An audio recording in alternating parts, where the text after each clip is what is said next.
अलीपुर वाला जी है, अलीपुर वाला जी चावा चावा जल्दी आ। फिर तो सही पता लग रहा होना भी अज किवें करिंदा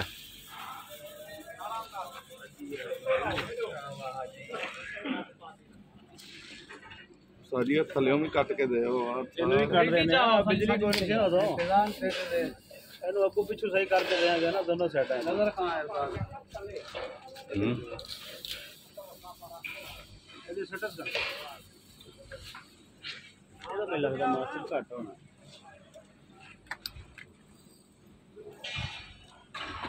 क्योंकि ये माड़ी मोटी मिट्टी है।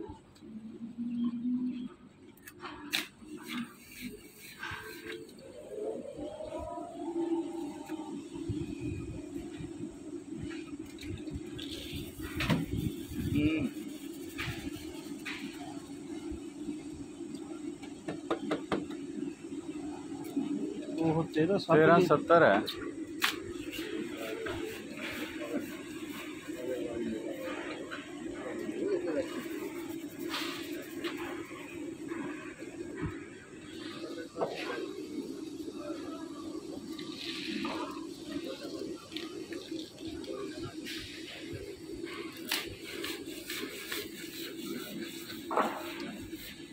ताजी फोन कर उन्होंने मेल ते अपना बंदा भेज भाई माल पास करावे। फोन कर पार्टी ने उन्होंने अपना बंदा भेज मेल ते माल पास करा। आ तो नीरा खादा पे है आ तो नीरा खादा पे